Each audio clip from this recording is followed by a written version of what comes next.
What is up, everybody? Good morning. Good morning. Welcome to Philly with John Marks on PHLY. As always, presented by Bet Parks and Central City Toyota on a Victory Monday. Yes, a sluggish Victory Monday. At least yesterday was sluggish. I'm not sluggish today, people, but a Victory Monday nonetheless. The Eagles won. The Eagles won. I'll be curious to hear what the reaction is today. I feel like I already know what the national media is going to be saying, which is, oh, you can't win with Jalen Hurts throwing the football like that. You can't win with the offense looking like that.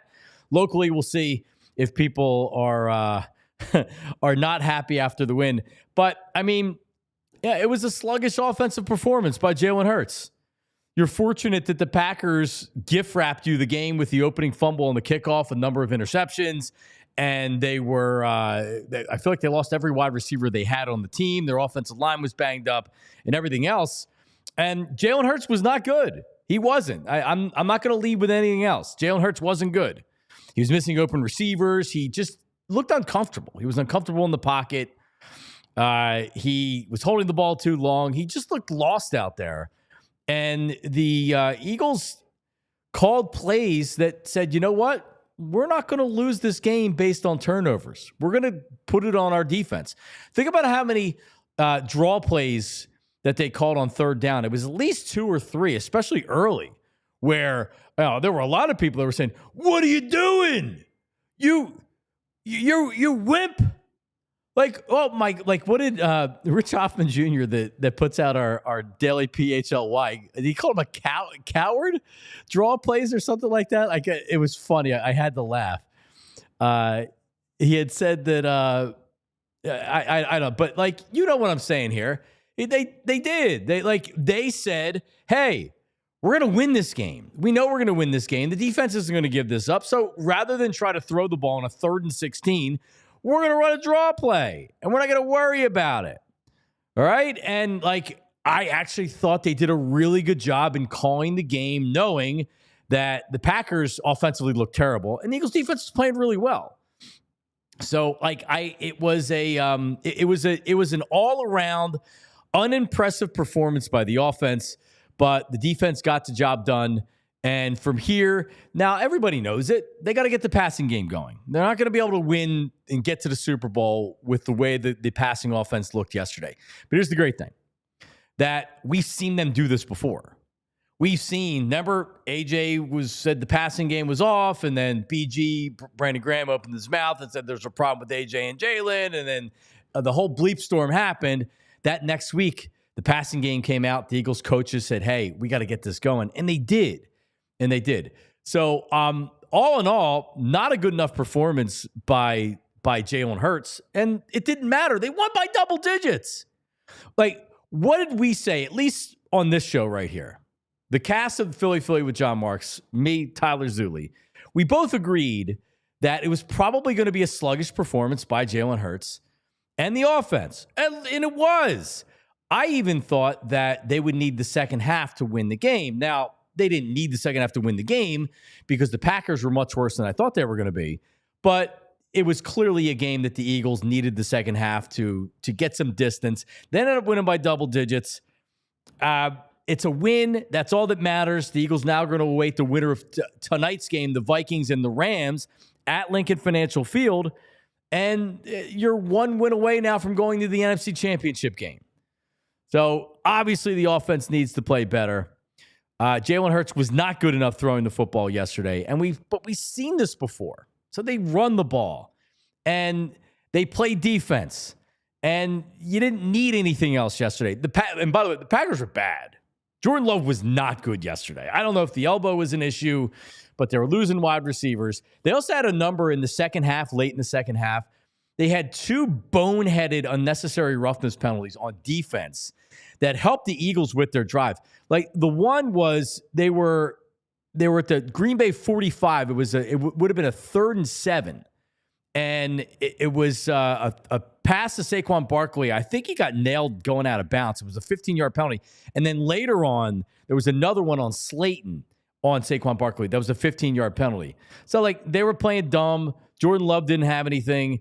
I mean, all in all, the Eagles are the better team. And the while not flashy, why not fancy? And even I was surprised they were as sluggish as they were offensively yesterday. No worries in the world. I have no worries in the world at all with this team. I'll take the win. I'll take a look at it.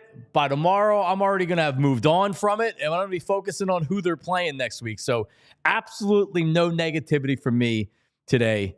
Eagles got the win. They did what they needed to do. They won by double digits, and all in all, it was a good win. The win was good enough.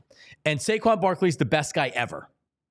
Even though, I mean, not that he should have ran for a touchdown on that final run, but he could have, and it puts him up 19, and there's no way that the Packers are coming back from that. But who knows what happens? They go to kick the extra point, and Jake Elliott's knee falls off. Maybe that wouldn't be a bad thing right now. But you know what I mean? Like, there could be a penalty on, there could be an injury on the kickoff. There could be an injury because the defense has to go back out, and somebody gets hurt, right? So Saquon Barkley slides right there. Game's over. Game's over. This guy's just perfect. He does everything right. He says the right things.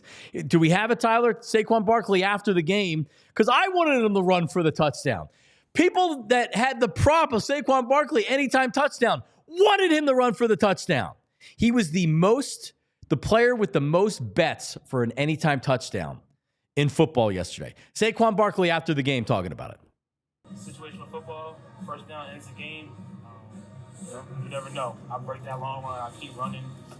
I pull a hammy, or someone's chasing me. They pull a hammy. We lose out for next week. Get down, put a smile on your face, and move on. That's the thing that matters. There he is. Guy, he's awesome. He's awesome. I think it's fair to say after this performance that there's going to be some naysayers that question whether the Eagles actually have enough. I would certainly disagree with anybody that's going to say today, tomorrow, or for the rest of the week that the Eagles aren't good enough to go to the Super Bowl. They've shown that they're the most balanced team in the NFL, offense and defense. You saw the defense yesterday. The way that they called plays, the coward draw plays that they called, they didn't turn the ball over, which is really important. And the way that the game was managed yesterday, and I'll give Nick Sirianni credit for it, was smart. They said, hey, we're going to lean on our defense. The offense is out of sync. Jalen doesn't look great. No turnovers. Run the ball. And they didn't run the ball great. They were fine with it. They made plays when they needed to. And they have to get the passing game going, but we've seen Jalen and them do it before. Also, shout out to Dallas Goedert for just an unbelievable individual effort. Because the ball that was thrown to him was a poorly thrown, awkward pass. It was a great catch, just to even catch the ball.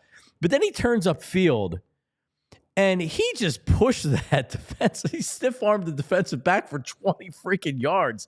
And he has the athletic ability to keep the feet in bounds and to straddle that line and get in the end zone. I couldn't believe he didn't step out in doing what he was able to do.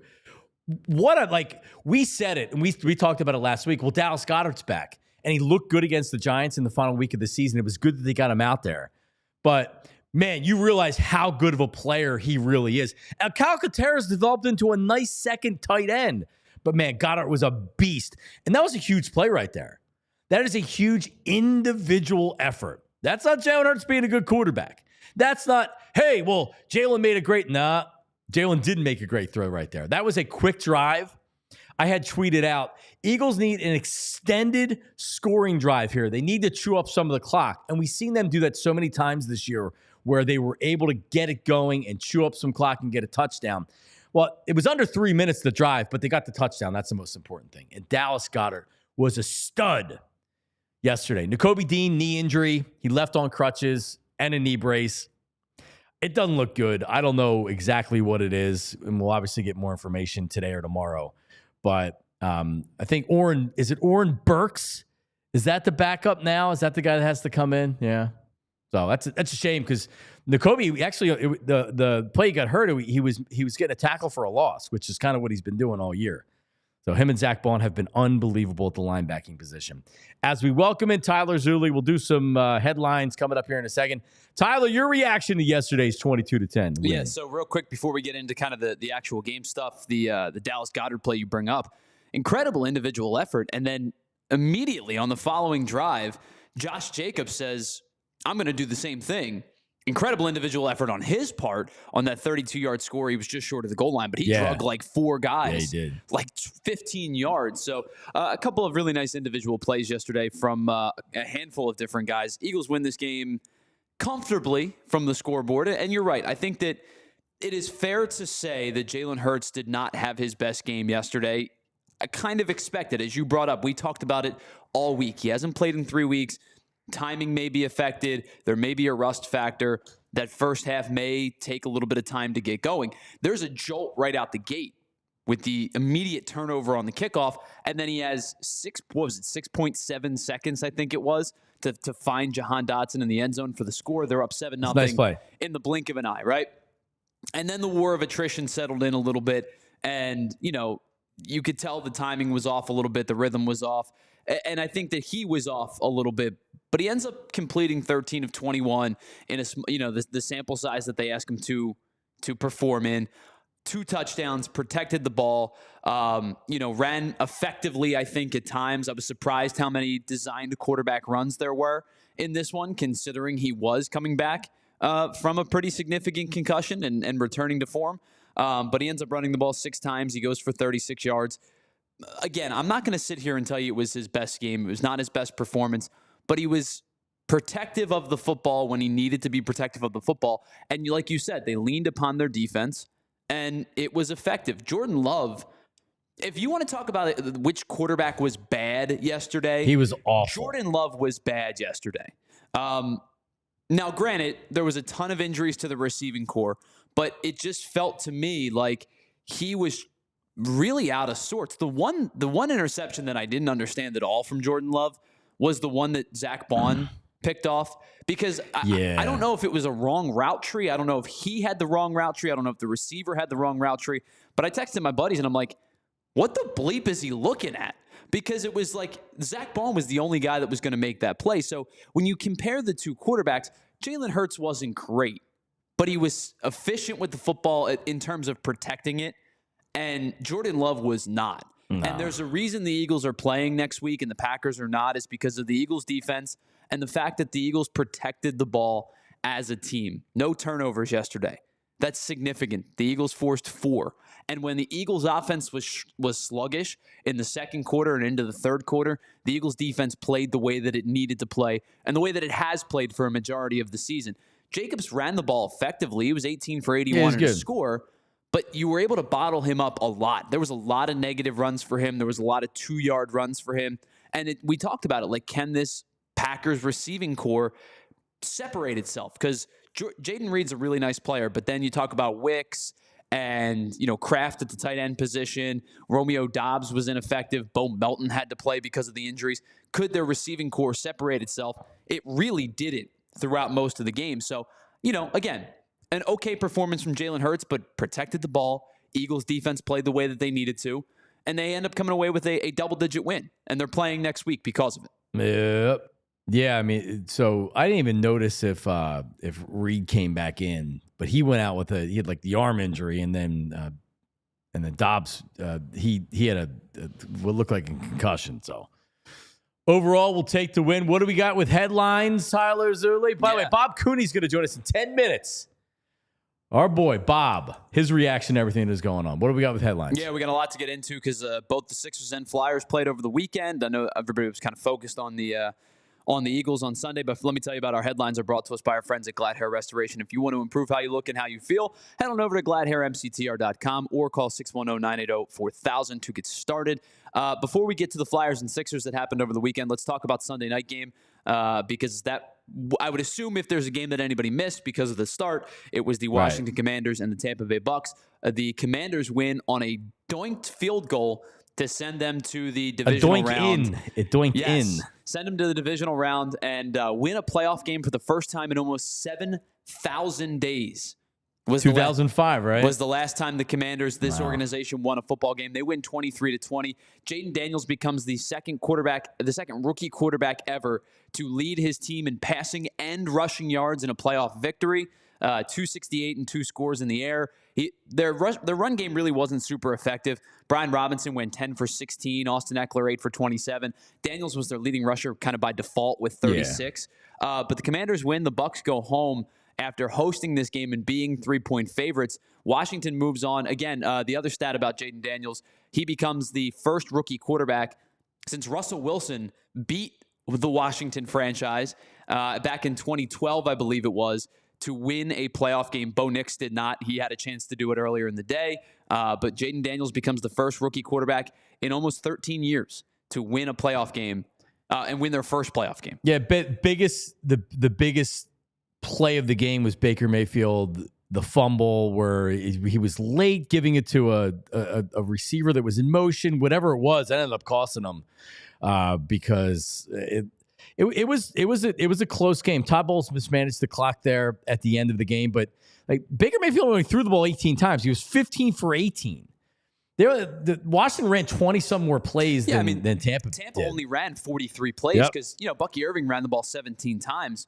Jayden Daniels ran the ball 13 times. Brian Robinson had 10. Like, you're right. So the Commanders had 68 plays. They had a couple. The They Bucs had had 43. The one touchdown drive was 18 plays, I think. Because they didn't punt the ball because they didn't try to punt. They went for it on feels like every fourth down. Yeah, 17 plays, 92 yards. It took over 9 minutes of game time. And then their following drive only went 37 yards, but it took 11 plays. Yeah, they and that was really the game right there. The whole ball felt like the second half.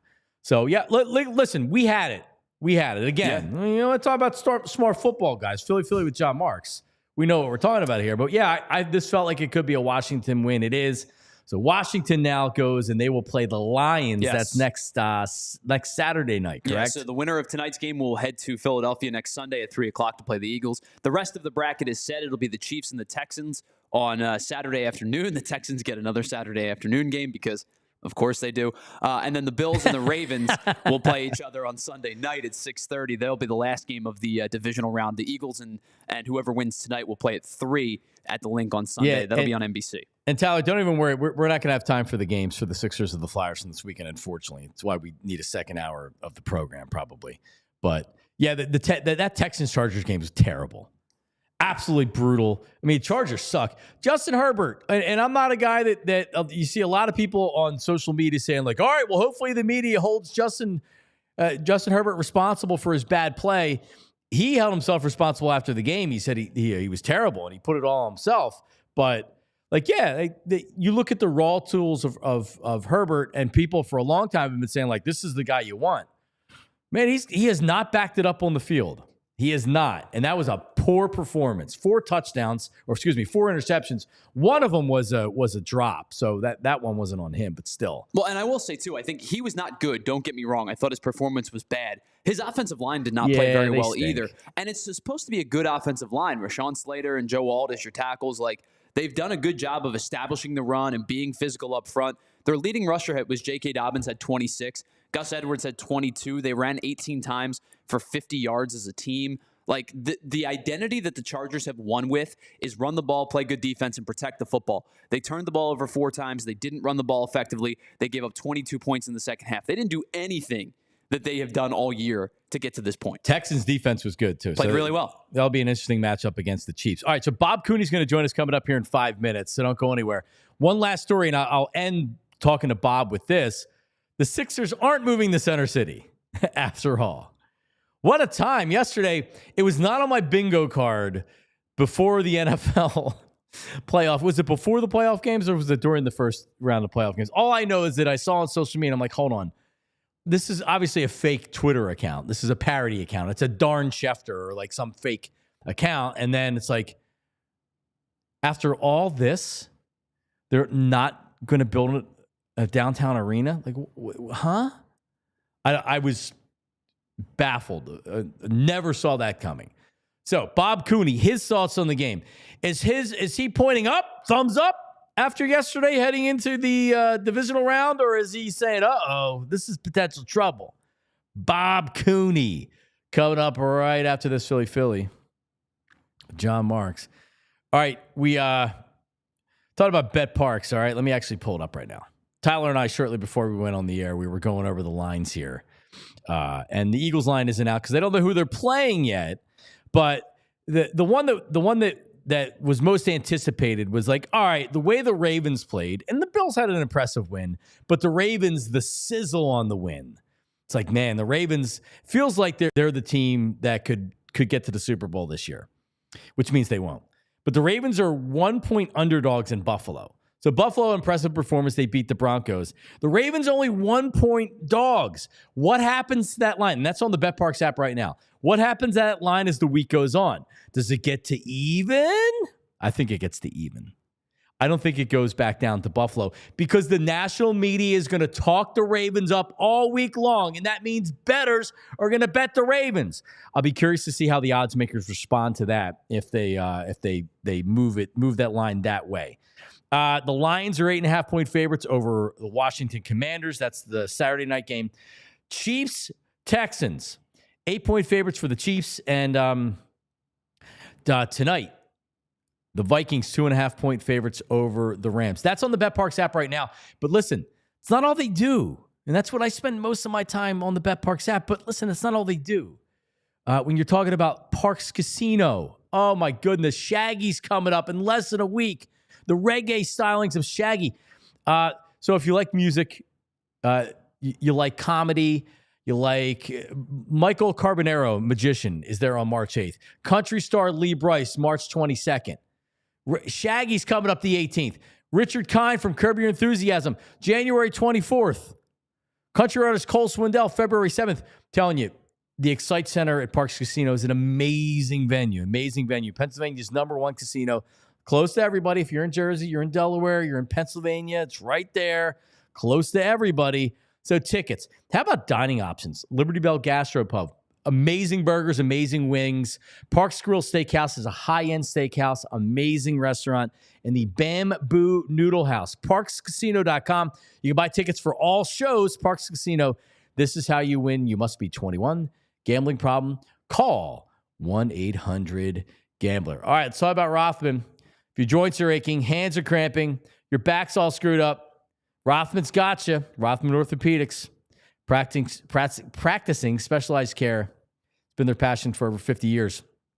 Over 3 years ago, right now, it's 3 years ago, I finally went to Rothman after dealing with a shoulder pain for a year.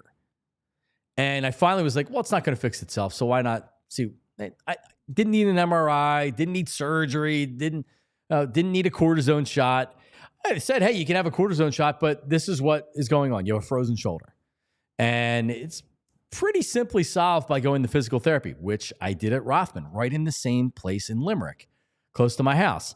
So 6 weeks' time, haven't been back to PT, haven't needed to do anything else. The shoulder's back to being 100%. So think about it this way, right? If you have a torn ACL or Achilles, or you're like have a serious injury, of course you're going to go to Rothman Orthopedics. What if you're 5 out of 10 on the pain scale? What if every time you do something active, your knee hurts? Or you like to garden, or you play tennis or racquetball or golf, and you're like, can't really do it anymore. Like, it's just in too much pain afterwards, or it's a lingering pain. That's a reason to go to Rothman, because they can get you pain-free. They can. So, of course, if you need a hip replacement or you need something major like that, go to Rothman. But all the other stuff, too. So x-rays, bracing, MRIs, physical therapy, and more. Year after year, Rothman performs among the highest volume of hip, knee, shoulder, and ankle replacements.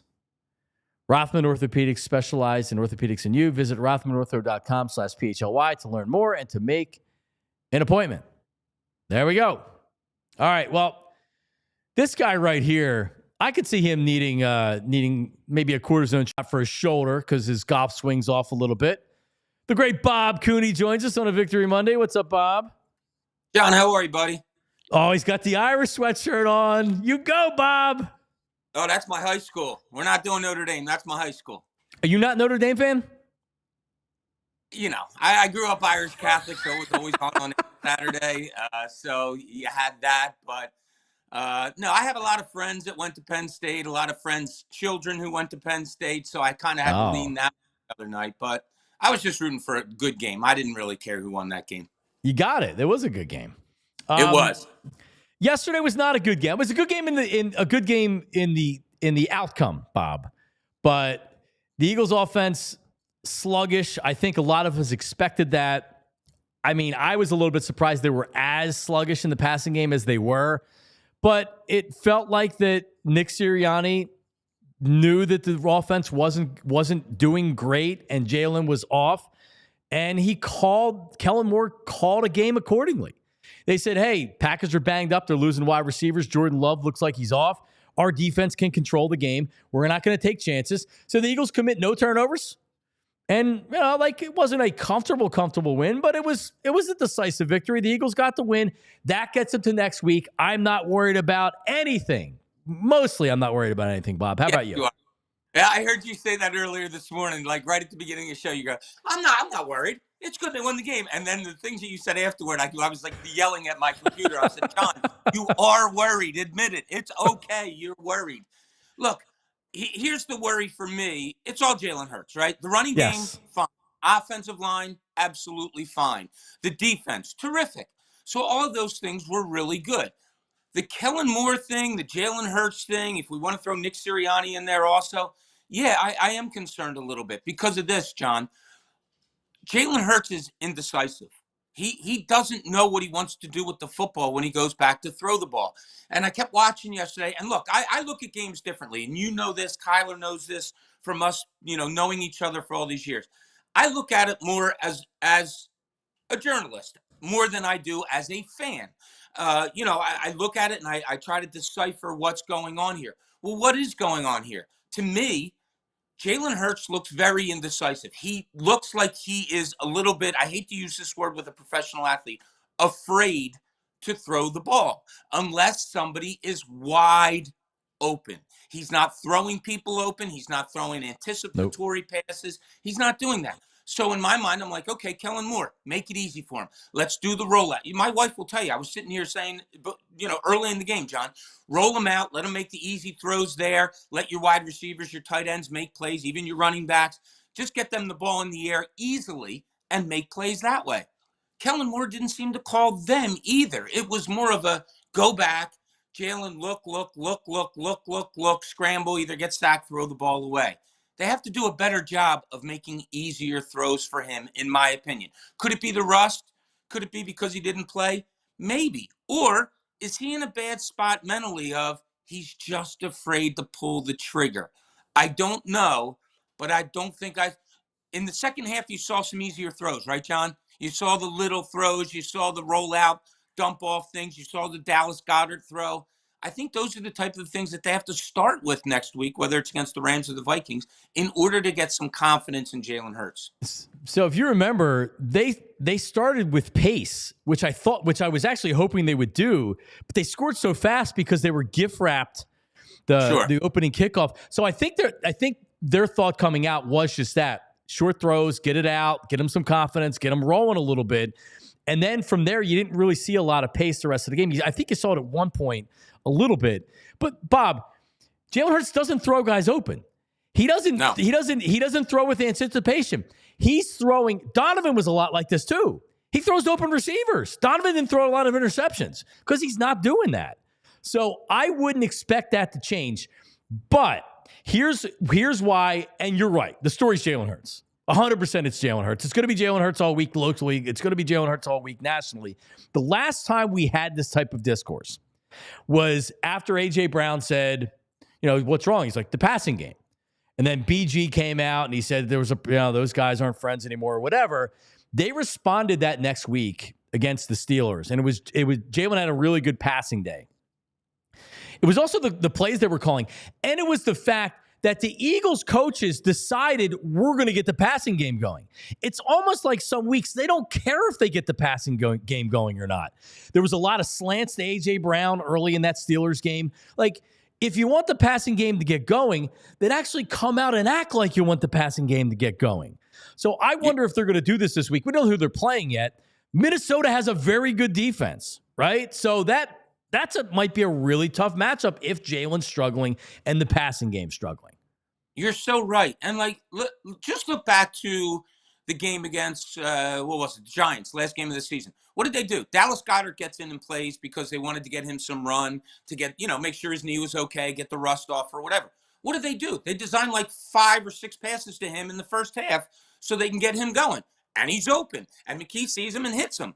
It's like, okay, why aren't you running slants? Why aren't you running the easy things for Jalen Hurts? Now, look, like I said, offensive line great, running game great, defense great.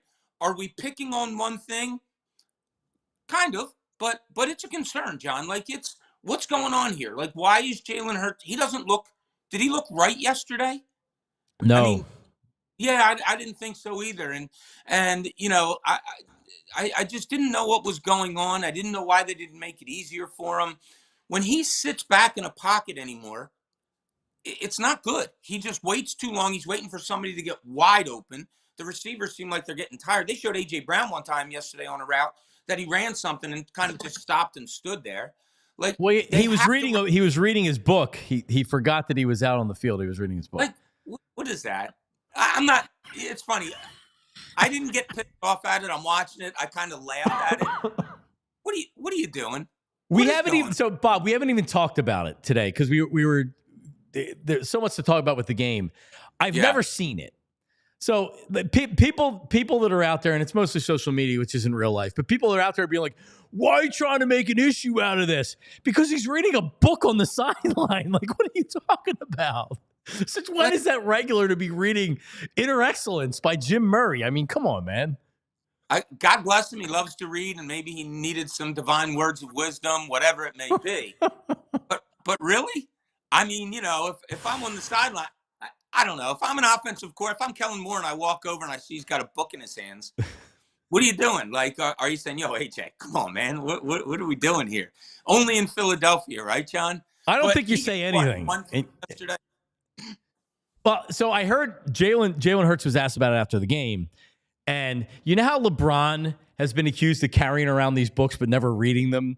Because you get the wiseacre journalist that says, hey, well, what's your favorite chapter in the book? And he's got no idea what to say.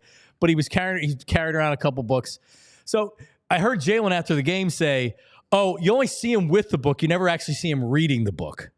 So I guess he has it out there. Maybe it's like, Bob, I had a blanket. Remember Linus with his blanket? I had the blanket when I was a kid, and if my mom took it to wash it, I would go crazy. Maybe that's his comfort blanket, that book, to where he feels comfortable out there.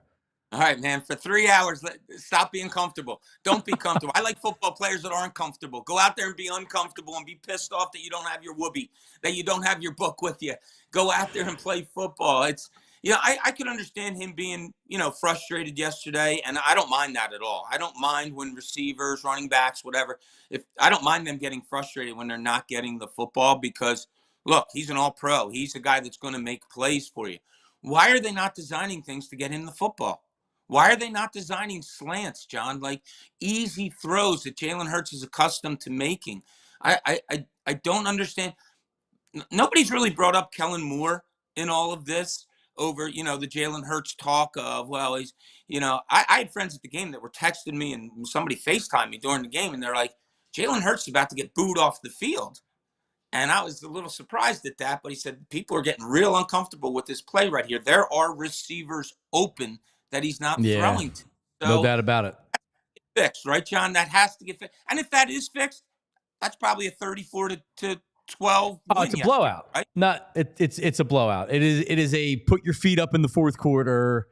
This is an easy one. Who do we have next week? And it was, and I'll tell you my one other concern, John. I wanted to get this into you because you brought his name up earlier on your show. Yeah. And I don't want to be this guy, but I have to because this is reality. Oren Burks, he sucks. He's terrible. He is an awful linebacker. Like I'm watching, God bless him on the special teams play, getting the fumble, great hit there. But I'm texting with my old boss yesterday watching the game.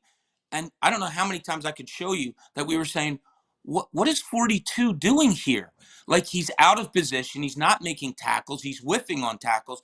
They have a real problem if Nakobe Dean's out next week. I almost was like begging for Jeremiah Trotter Jr. to get in that game yesterday. Maybe he will be the starter next week. But that's a problem that we have to keep an eye on this week, John. Yeah, and Dean and the way he left and just the overall tone of it, at this point I think most people would be surprised if he played next week.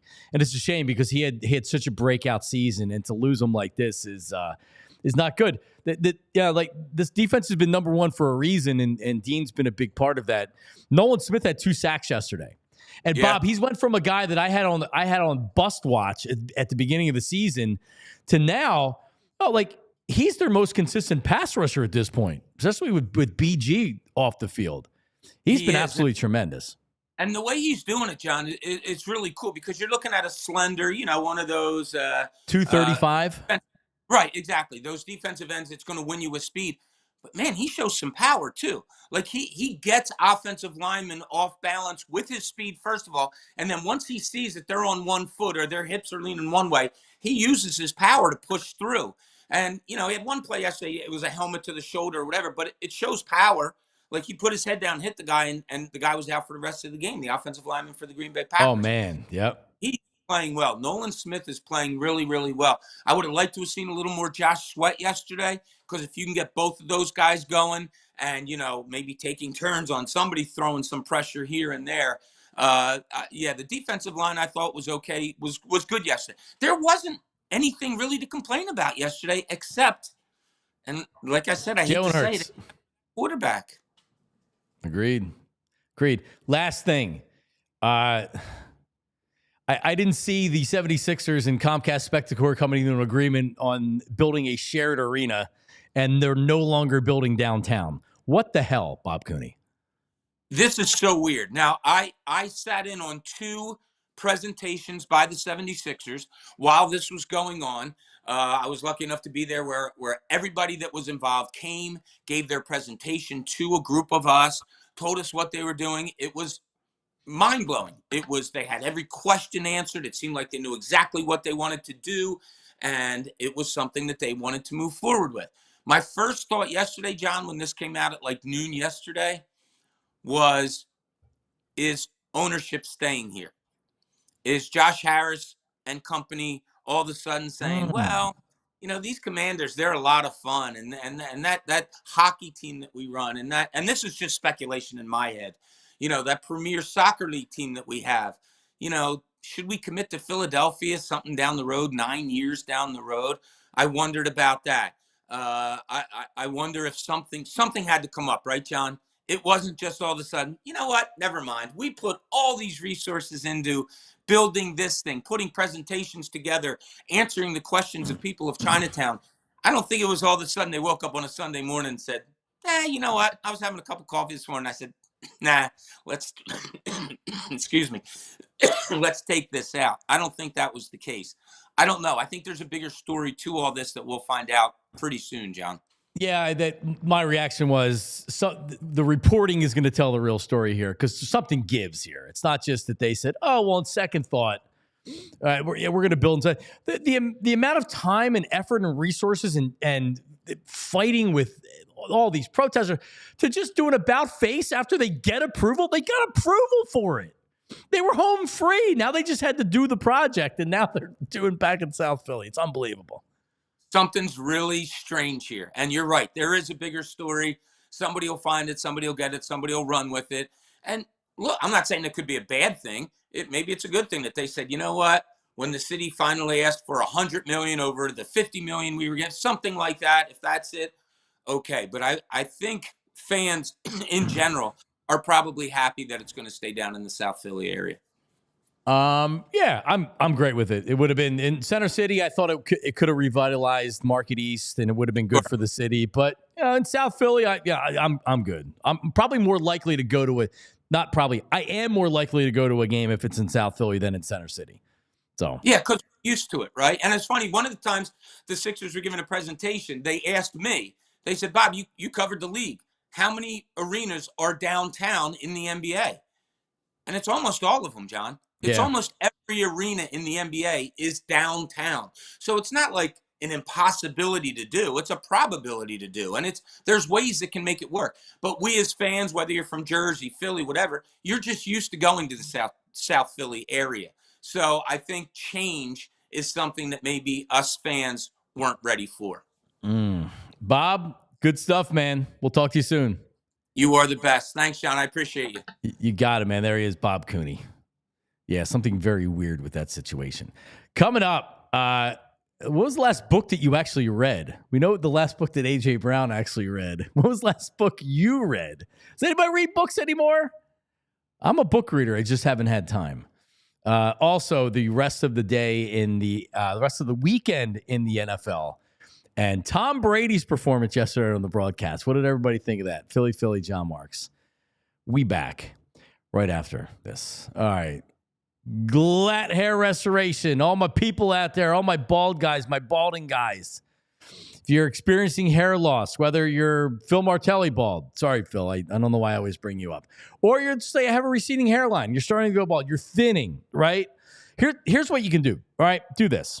Because you can go to glatthairmctr.com, GLATMCTR.com. See my before and after pictures, get a lot of really, really good information. Or you can email me. You can slide into my DMs, which I've had a number of people do recently, with the questions that you have for me. If you are just going to simply say, like, hey, can you send me some before and after pictures? How does the process work? How does the procedure work? Right? So, yeah, email me. johnmarksmedia@gmail.com, JONMARKS media@gmail.com. Or like I said, slide into my DMs, John Marks Media, and I got you. I got any questions for you, but really, all stages of hair loss, the most experience and the most success in hair restoration. So you may ask me, well, why Glatt? There's other places. No, there's no other place out there. Trust me. Most experience in the Philadelphia area when it comes to hair restoration. Most success in the Philadelphia area. Most success in the nation. It's the #1 hair business. Glatt Hair Restoration. 30 plus years of industry experience. From the first phone call you make to the last follow-up visit, they understand that this is a big decision, and they're there for you. They are they're there for like you. They don't think you need hair restoration. They're not going to tell you that you need hair restoration. There's a lot of other things out there like vitamin supplementation, PRP and stem cell restoration, and much, much more, and hair restoration, which I had. Call them. You can speak to their hair team right now if you're ready. 610-980-4000, 610-980-4000, or glatthairmctr.com. All right, TrueMark, my good people, TrueMark, the Greenlight app, which I am now, the kids are using. So I set it up on Friday, I think. So TrueMark Financial, I'm a member. They have something called a Greenlight app, the Greenlight account. It's helping kids and teens learn how to earn, save, and spend wisely. So I set up a savings account for them. They have their own app with their account. So now they can monitor everything that they have. The debit card is on their way so they can make purchases. My wife's birthday's later this month. They're so excited to be able to buy something for mom with their own debit card. And so I set up an allowance for them. And in the app, you set the allowance. So for my 9-year-old, she gets $9. 7-year-old gets $7. And they have chores. And right there in the app, it has chores for what exactly is going on. So like cleaning the room, putting away the laundry. So if they meet those requirements, it's like a direct deposit from my account into their account. It's their allowance, the modern day allowance. It is so cool. They can set up savings goals, track their spending right there in the Greenlight app. And their debit card, they get a debit card, right? This is real world money skills, not monopoly money. This is real. And it's like coaching your kid through their very first financial game. And it's free if you're a TrueMark Financial member. And if you're not, TrueMark Financial, they're all over the place.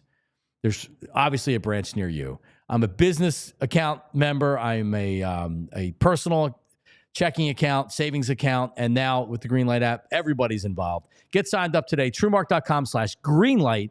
That's TrueMark.com/Greenlight. There you go. Tyler, did I see you put up there that there is some news that maybe I didn't see it or it's news? It's kind of coming out recently. They haven't said exactly what it is. Obviously, I'm assuming they got to do more imaging and things like that today. But the fear is that Nakobe Dean suffered a fairly significant knee injury in the game yesterday and is probably going to miss the rest of the playoffs. Yeah, I hope it's on an ACL because this late in the season. It's probably missing most of next year too, if that's the case. And we know that guys that get hurt this late in the season, it's tough for them to come because then they're trying to rush back or whatever. God, I hope that's not the case. But one of the things, unfortunately, that I also said about that a lot of people said about Nakobe Dean was dude can't stay healthy. And the other things were kind of smaller injuries. A significant knee injury is I feel bad for the kid, man. He's had such a great season. He's played really well, and I think too a lot of people were concerned about his play in his rookie year. Sideline to sideline play, his ability to get into the spots that he needed to be. He seemed like his first year he was a little bit of a step behind. He did not flash at all. You saw no flashes. And this year he's been significantly better. Well, this is third year, right? Yes. He's I mean, yes, again, I believe so. Again, it's horrible for the kid. He's on a first round draft pick, so he's got a 4-year contract. So he's going into an offseason where he could have been extended. So this is going to cost him absolutely kind of gut wrenching because he's been so good. God, I love him. All right, Tyler, are you a book reader? Do you read books? I used to be a lot more when I was a kid. I used to love to read. I enjoy reading. Nancy Drew? Big. What was the Hardy Boys? I did read them a lot, but the one it was like the tree, somewhere the treehouse. There was 2 kids, and they went on these like Treehouse Adventures, historical fiction. Yeah, do you know what I'm talking about? No. Okay, well I forget what it was called, but they did this. They had basically a teleporter in their treehouse, and they would go to historical events. They'd go to the Revolutionary War. They would go to fix bayonets. That's cool. Whatever it was. I was big on them when I was a kid. To answer your question, I have read a book recently, and not just I think the sports books they're great, especially the stuff that you don't know about. But I'm talking about an actual fiction book or a non-sports related book. The last book that I read, I don't know. Have you ever heard of the show The Last Kingdom? Yes. So it's on Netflix. I fell in love with it. I thought it was an awesome show. It was one of my favorite shows I've gotten to watch. So it's an adaptation from a book series that's actually 12 books long. And so I got them last Christmas. So the last book that I read was this one, which is the first book in the 12-book series by Bernard Cornwell, which is titled The Last Kingdom. But there are 12 books in the series, I believe. Oh, wow. And that's the last book that I've read that wasn't a sports book. Well, I can't read fiction. My mind just doesn't work. I've tried to read. Really? Yeah, I can't. I'll go through 10 pages and be like, I didn't comprehend one word of those last 10 pages. I tried earlier. I like nonfiction. I like biography. I like true crime. Well, and what's funny? I enjoy reading nonfiction books. I'm not a documentary guy. I think you and I have had this conversation before. The Bulls one came out at the right time, right? Because we had nothing to do. We were all in COVID lockdown, basically. Perfect timing. Came out at the right time, so everybody loved it, and it was a good series too. But especially the events that I was alive for, the one about the Red Sox making the comeback against the Yankees in 2004. I remember watching those games. I was I was an 11-year-old kid.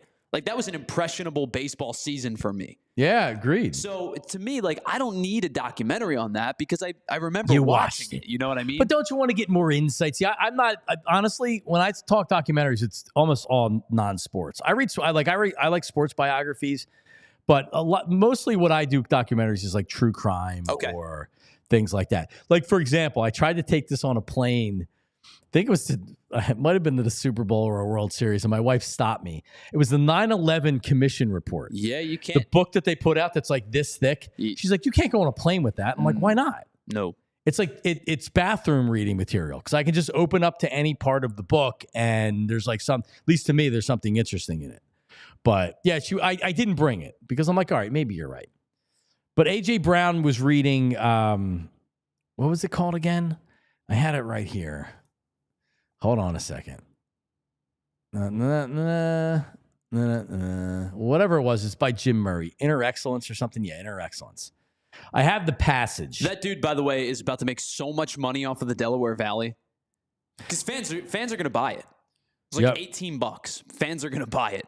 Oh yeah, for sure. No, he's made. He should send A.J. Brown a check. But anyway, so do we have A.J. Brown? A.J. Brown's talking about it after the game because. Again, people are like, well, if you want to make something of it. I just never seen anybody reading a book on the sideline during the game. A.J. Brown is explaining about reading the book on the sideline after the game. Here's A.J. I'm doing that every drive, regardless of, like I said, if I score a touchdown or drop a pass, it's something how I refocus. Is there a certain passage that you read from? Yes, I always revert back to like the beginning of the book. It states if you can just have a clear mind, and let me see, what did it say? If you have a clear mind and remember that nothing else matters. Clear mind and clear consciousness. Nothing matters, negative or positive. You're willing to take risks. And I go back to it, and it also says if you're humble, you can't be embarrassed. So if you can get over Stevie Wonder in the background and listen to what he was saying, listen to the words that he's saying. Like if you read the passages, but he goes to the book when he's pissed. And he doesn't want to be a friggin' diva and blow up on the sideline. It calms him, right? Because he was talking about being humble and it was a frustrating day for him yesterday, but the team won and he acted like a pro. I love AJ Brown. I do, man. I love him. This is awesome. So I have the highlighted part that he showed this to Scott Palmer's kid, Jesse Palmer. He showed this. So this is what's highlighted and underlined. We've all had times when everything came together in perfect harmony, sacred moments when we were totally immersed in the experience and felt fully alive. We're so hard on ourselves, amplifying all of our failures and regrets that we neglect to see what's still possible. A life of freedom filled with deep contentment, joy, and confidence, independent of circumstances. We're all human with the same deep desires and concerns. In the pursuit of extraordinary performance, it's easy to succumb to anxiety and pressure because so much of it is out of your control. When you learn to live a life that is fully engaged, however, then you can perform your best and love the challenge. Every performance, presentation, or problem you face is an opportunity to learn and grow and vividly experience each moment. You will find as you take this journey with me that your best moments always come from a clear mind. And then it goes on, and I don't have the second page, but there's only a couple more sentences on the other page that are thing. So he during the course of a game, he just may have it in his hand, and it makes him feel, brings him comfort, right? Like Dianetics. Tyler Zulli probably has read Dianetics, and that's his comfort book. I have by L. Ron Hubbard. I don't know it. You could be making a joke. You could be serious. I don't know. I don't know the book. It's the book of Scientology. There used to be commercials on all the time for Dianetics, and you don't realize as a kid they're like, oh, this is Scientology in a book, because now they just do Scientology. They don't have to have a book about it. But anyway, good for AJ. I love this dude, man. He is so interesting, having a book on the sideline. All right. I thought Bob was a good balance to me today because immediately he's like, Jalen Hurts is the concern. Yeah, Jalen Hurts is the concern. But I have confidence that they're going to be good and Jalen's going to play well on Sunday. So that's where I'm at. Quickly, let's look at the rest of the games from the weekend. Last night we talked about a little bit earlier. After Jalen has a great game, you will see people say that they would take Jaden Daniels over Jalen Hurts. Remember when Jaden Daniels went through that little bit of a rough stretch towards the end of the season, like 3/4 into the season? It's like, oh, people want this guy over Jalen Hurts. Like, come on, man. He's unbelievable. Well, and the funny thing is, too, I've seen the inverse, too, where there's been fans on Twitter that are like, does anybody have it easier than Jalen Hurts? And I'm like, I thought the whole point of this league, like the entirety of the NFL, was to win games and to establish the best football team you possibly could. Like, I think we as Eagles fans could sit here and say, Hurts wasn't great yesterday, and the Eagles team is really freaking good. And isn't that the whole point of this entire endeavor? That's how they've won the whole year, Tyler. Right. So I personally would love for my quarterback to be able to just take all of the easy reads because he's got great receivers and a great line and a great run game and a great defense behind him on the other side. Like, the whole point of this is to win games, and you win games by having a good team. So there's got to be a middle ground between the, guy plays poorly for a couple weeks. Well, you don't. This guy's actually not that good. And the other side of things where it's like Jalen Hurts has it so easy, and I'm like, but the Eagles are they're built. That's what makes them so good. They're supposed to be good. Yeah, agreed. Saturday games, Texans Chargers. That was garbage. I'll be curious to see what the Texans defense looks like. They look great. The Ravens Steelers.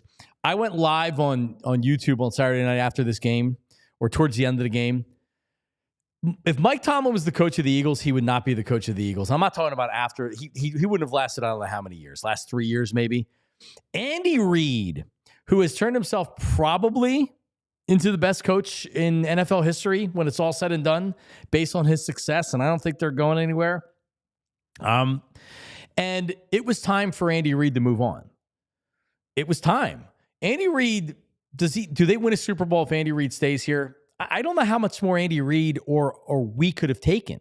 No, I think there was a sense of Andy Reid's still a really, really good coach, and the Andy Reid era in Philadelphia probably needs to end. Like, both of those things were accepted, I believe. Which is fine. Yes, there was heavy Reid fatigue. Yeah, I mean, sometimes change is good, Tyler. I've always believed that. Change for Andy Reid was good. Change for the Eagles were good. They've been to 2 Super Bowls. Now, they've had 3 head coaches, but still, like, the Eagles right now, one of the best teams in the NFL year after year. And when Andy was leaving here, it was like, it was time for him to move on, for him and for us, right? Doesn't it feel like the Mike Tomlin situation's the same? And the Steelers are a much different organization, built much differently. They take a lot of pride in only having 3 coaches since 1969. I think it does. And I also think, much like the Andy Reid situation, if or when Mike Tomlin is let go as the Steelers head coach, he's going to be on the open market for about 12 seconds. And he's going to get hired somewhere else. He's an excellent football coach. I think they may have hit the wall, because the point about Mike Tomlin is he gets more with less than most coaches do. Like, to sure never does. have a losing season. And this team, like, they were not expected to be very good this year. They outperformed with 2 pretty mediocre quarterbacks and no real receivers outside of George Pickens to speak of. This is a team that was predicated on defense. They were expected to be okay, and they outperformed. But I do think maybe a new voice might make sense eventually. But it's really hard to make that call, because I'm a big believer in, if you're going to fire a coach or replace a quarterback or whatever it might be, you have to do it with the idea of greater than or equal to. And I'm not sure there's much greater than or equal to with Mike Tomlin. It's just, I think maybe it's time to get a fresh voice. Yeah, a lot of people, I would hear, like, Chris Berman used to wag his fat finger. Be careful what you wish for. And it's like, okay, if you're a good organization, you don't say, if I get rid of this coach, we're going to be 1-15. Because you'll hear, oh, you could be the Browns. Or you could hire another head coach and you can be fine. But to your point about Tomlin, I don't think he's gone after this year. I don't either. I think he's back next year. I think he's back. But the Steelers are in the worst place you can be in pro sports. Just good enough to get into the playoffs and be relevant and give hope, but not good enough to have a legitimate chance at winning a Super Bowl. And when you have game-managing quarterbacks, last couple of years of Ben Roethlisberger were mediocre, but because the team's set up so good and their defense and run the ball and Mike Tomlin's a good coach, then, like, you're going to win 10 games and you're going to make the playoffs. And a shout out to everybody that's watching on TV right now. Click over to allphly.com to watch more. Who's their quarterback next year if it's not Russell Wilson or Justin Fields? Like, you're not drafting anywhere near the first round. Now you're out there. Like, I hear Steelers fans saying, well, to make a run at Sam Darnold. That's the one that I was thinking of, would be Sam Darnold. Vikings probably franchise tag him. Or short-term contract. But even then, are you convinced Sam Darnold is an A quarterback that can get you to a Super Bowl? So if they lose to the Rams tonight, I don't know.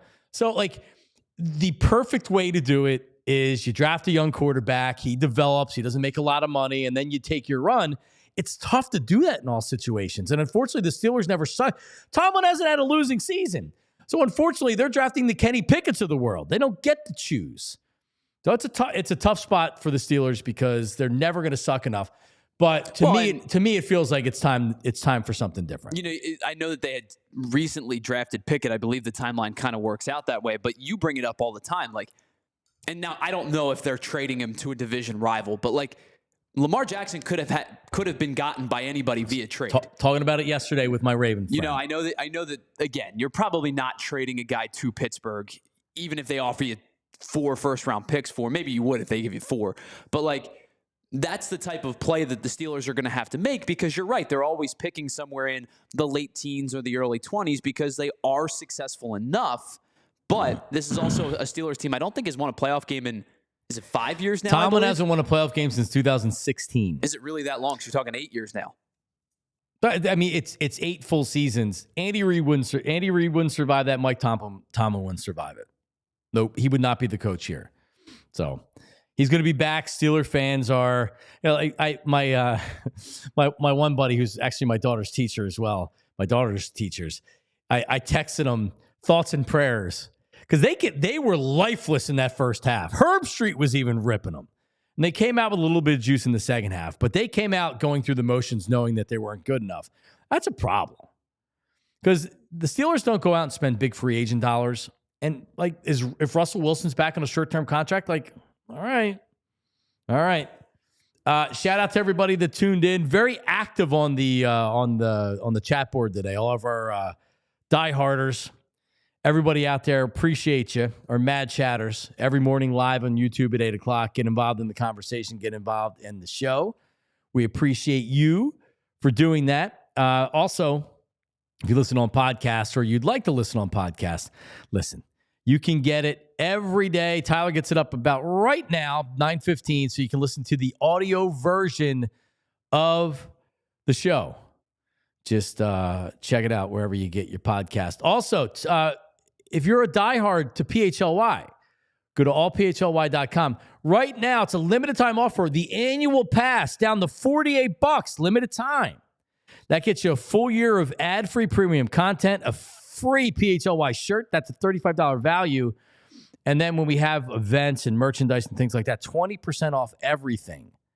You can chat live with all of our talent and fans as we make our playoff push here with the Eagles. $48. Become a PHLY diehard. That's it. Go to allphly.com. Do it right now.